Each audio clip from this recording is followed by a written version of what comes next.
In the heart of Efala, a village known for its thick forests, red soil, and old traditions, lived a man named Chukuri. He was one of the richest farmers in the village. His barns were always full, his yam storage overflowed, and he had many goats and cows. People admired him for his wealth, but those who truly knew him understood that his heart was not as rich as his pockets. Chukuri had 2 wives. His first wife, Agnes, was from the western part of the country. She was quiet, wise, and hardworking. She gave birth to a beautiful daughter named Kelechi. His second wife, Neca, was from the same village as Chukuri. Neca had a selfish and cunning heart, and people knew her for her sharp tongue. She had 3 children, 2 daughters, Tochi and Chinoza, and a son named Chisem. Even though both wives lived in the same compound, Chukuri treated them very differently. Chukuri loved Neca deeply. He praised her in public and always gave her the best things: gold earrings, new clothes, delicious meals. But Agnes, his first wife, was not treated well. Even though she worked hard on the farm and at home and had a kind heart, Chukuri ignored her. Maybe it was because of her accent or because she wasn't from his tribe. Or maybe he just never truly loved her. Whatever the reason, he treated her like a stranger in her own home. Agnes and her daughter Kelechi lived quietly in a small mud hut at the back of the compound, far from the main house. Agnes had no close friends in the village. She spent most of her time playing a talking drum, a special gift from her late father. That drum was more than just an instrument, it was her happiness, her voice, and her companion during lonely days. She taught Kelechi how to play it, and in the evenings, they would sit under the mango tree, playing and singing to ease their sadness. As the years passed, the children grew older. Kelechi became a beautiful young girl with gentle eyes, a kind heart, and hardworking hands. She had her mother's peaceful spirit and deep wisdom. But the pain of not being loved in her father's house followed her everywhere. Then one rainy season, Agnes fell very sick. Her once strong body became weak, and the light in her eyes disappeared. Kelechi ran to her father, afraid and crying. "Papa, Mama is very sick. She needs help," she said. But Chukuri just frowned. "Let her rest. Maybe it's her time," he replied coldly. He didn't care. Neca also ignored her. She didn't offer any herbs, not even a glass of water or a kind word. Kelechi, though still a teenager, tried her best. She gathered herbs, cooked warm food, and fanned her mother's weak body. But the sickness got worse. One cold morning, as rain dropped gently on their leaking roof, Agnes took her last breath. She held Kelechi's hand and whispered, "My daughter, don't let this world turn your heart to stone. Keep playing your drum." Then she closed her eyes forever. Kelechi cried and screamed, but no one came to comfort her. Her mother was buried like a stranger. There was no proper farewell, no mourning. Just a shallow grave behind the house. Life moved on for everyone else. From that day, Kelechi became a slave in her own father's house. Neca and her daughters used her as their servant. She cooked, cleaned, fetched firewood and water from the stream, and did every errand. She was always the last to eat. Sometimes, she didn't eat at all. Chukuri never said a word or showed care. It was as if Kelechi didn't exist. Still, Kelechi never complained. She did every task quietly and respectfully. Her only joy was her mother's talking drum, which she kept hidden. At night, when everyone was asleep, she would sneak out to the backyard, sit under the stars, and play it softly, singing songs that only the wind could hear. Her stepsisters mocked her. "You think that silly drum makes you special?" Tochi sneered. "Play all you want. That drum won't bring back your useless mother," Chinoza laughed. One day, a rich farmer named Okafor from a nearby village came to visit Chukuri. He had heard about a beautiful and hardworking girl. He came with gifts, large yams, gallons of palm oil, and 2 fat goats. He bowed respectfully and said, "I've come to ask for Kelechi's hand in marriage." Chukuri looked happy and was about to speak when Neca stepped forward quickly. "Kelechi, get married. Who will do all the work if she leaves?" "She's not ready for marriage," she said firmly. Chukuri nodded in agreement. Come back another time. We still need her here, he said. Okafor left, disappointed. Kelechi, who had been standing quietly behind the door, heard everything. That night, she lay on her mat, holding her mother's drum, and cried until her chest hurt. Then came the day that changed everything. One hot afternoon, Neca sent Kelechi to clear a large piece of farmland alone. The sun was hot, and the land was wide. Her hands hurt, and her back was burning, but she kept walking. Suddenly, a woman appeared. She had kind eyes, a soft smile, and wore a white beautiful dress.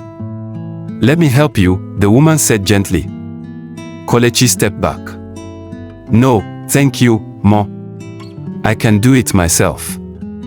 I insist, the woman replied and picked up a hoe. To Kelechi's surprise, the woman walked very fast, faster than any person she had ever seen. In a short time, the whole field was clean.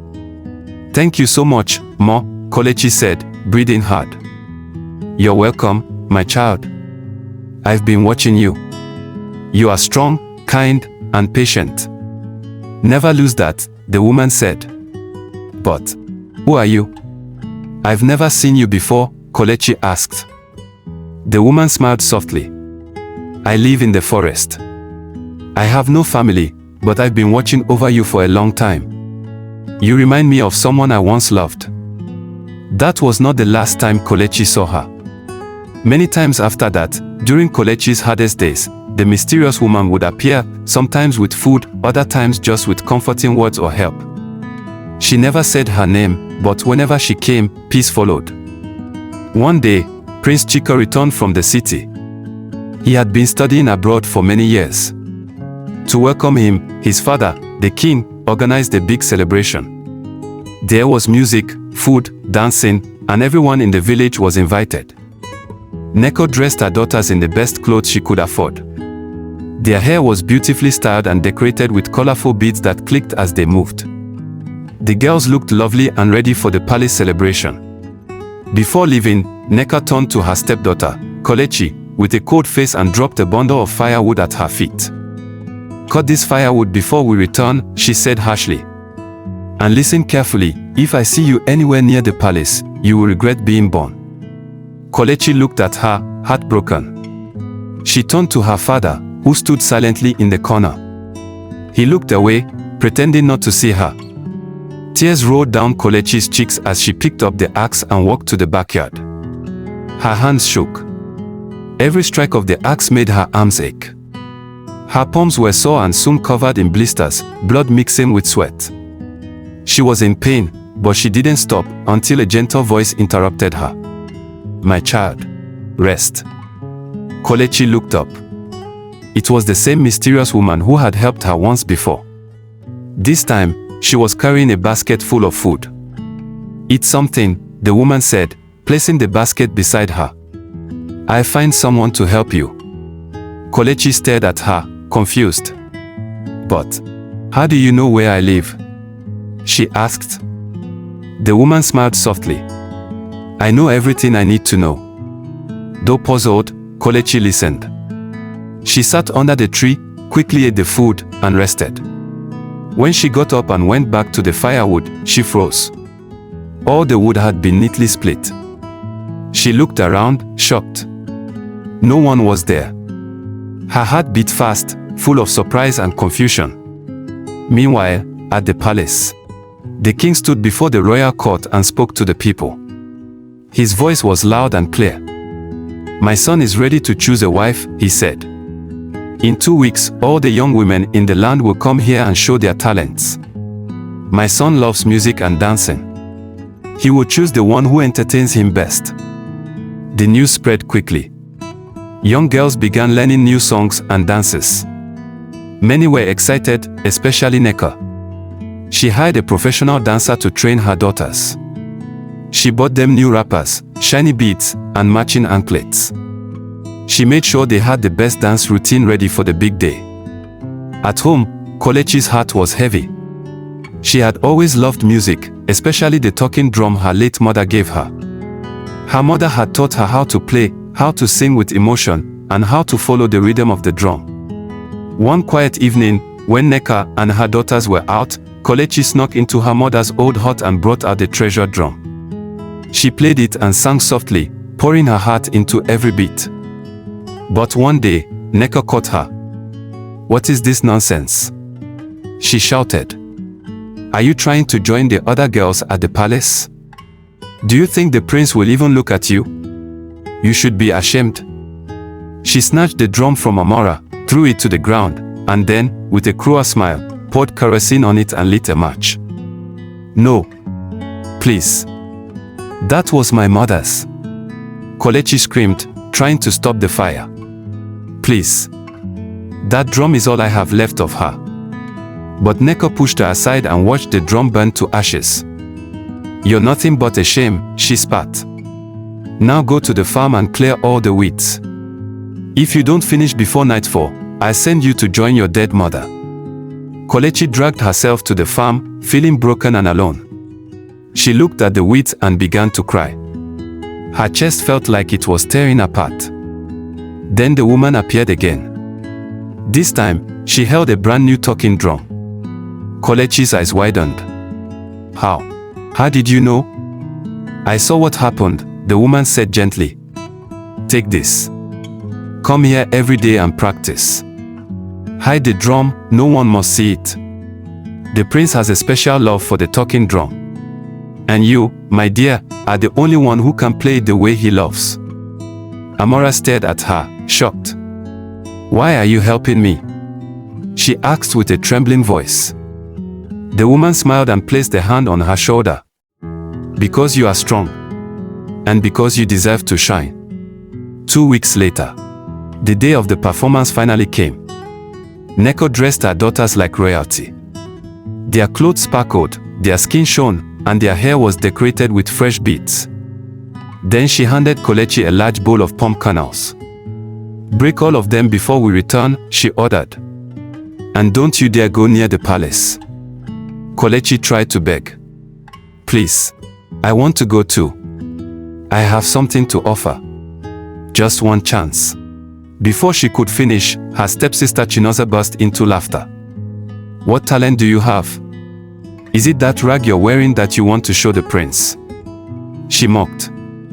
Tochi added, "Maybe she's going to compete for Craziest Girl of the Year. Just look at her. Her hair is a mess." Neca walked up to Kelechi, grabbed her ear, and hissed, "I don't want to see your shadow in that palace. The prince isn't looking for a girl like you. Stay here and focus on your dirty chores." Then she and her daughters walked away, proud and excited, their laughter fading into the distance. Kelechi sat on the ground, frozen. But then her mind began to race. "I must go. I just have to." Suddenly, like magic, the woman appeared again. But this time, she carried more than just a drum. She had a basket filled with beautiful clothes, perfume oil, beads, soap, and a fine wooden comb. "Go and take a bath," the woman said kindly. "I'll wait here." Kelechi obeyed. When she returned, clean and refreshed, the woman braided her hair in neat, beautiful styles. She rubbed sweet-smelling oil on her skin and dressed her in a colorful wrapper. Then she decorated her wrists and ankles with beads and gave her the talking drum. "Why are you doing all this for me?" Kelechi asked again, full of wonder. The woman gently held her hand and looked into her eyes. "You'll understand soon. Now go, my child. Let your light shine." Kelechi looked into the small mirror the woman handed her. She gasped. She didn't recognize herself. She looked like a princess. She turned and hugged the woman tightly. "Thank you. Thank you so much." "Go now," the woman whispered. "I'll be watching." At the palace, maiden after maiden danced and sang. The prince sat quietly, his face blank. None of the performances impressed him. Then Kelechi arrived, holding the talking drum. The crowd gasped in amazement. Who was this glowing, beautiful girl? After all the other maidens had performed, Kelechi stepped forward. She played the drum skillfully, then began to sing in her late mother's native language. Her voice echoed through the palace like a call from the ancestors. The prince, who had not smiled all day, suddenly leaned forward and smiled. He picked up his flute and joined her in music. When their performance ended, the palace was silent for a moment. Then the crowd erupted in applause. People clapped, cheered, and stood up in excitement. The prince leaned toward his father and whispered something. The king stood up and raised his staff. "My people," he said loudly, "the prince has made his choice. He chooses the girl with the talking drum. He chooses Kelechi as his bride." The crowd roared with joy. Some wept, others stared in amazement. But from the back, a voice shouted in anger. "She's a thief." Neca cried as she stood. "She stole that drum and those clothes. She could never afford them." Gasps filled the air. All eyes turned to Kelechi. The king raised his hand to calm the crowd. Then he turned to Kelechi. "Kelechi," he said seriously, "is this true?" Before she could answer, a woman stepped out from the crowd. She wore a simple dress, but her voice was calm and strong. "It's a lie," she said. "I gave her those clothes. I gave her the drum. Her stepmother has been cruel to her since she was a child. She beat her, starved her, and even burned the last thing Kelechi had that reminded her of her late mother." The crowd murmured in shock. Several women stood up. "She's telling the truth," one of them said. "We saw it ourselves. We tried to stop Neca," another added, "but she wouldn't listen. She treated Kelechi like a slave." The king turned to Neca, his face full of disappointment. "For lying before the king and for mistreating your stepdaughter. You will serve here in the palace for 30 market days. You will learn humility and kindness through service." The crowd cheered loudly. The prince stood up and proudly took Kelechi's hand. Chinoza and Tochi, Neca's daughters, lowered their eyes in shame. Chukuri, Kelechi's father, bowed his head, filled with regret. That evening, Kelechi found the woman standing quietly behind the palace. "Thank you," Kelechi said softly, her eyes full of tears. "I don't know how to repay you." The woman gently held her hand and looked at her. "Don't be afraid," she said. "But I have something important to tell you." Kelechi nodded slowly. "I am your mother," the woman whispered.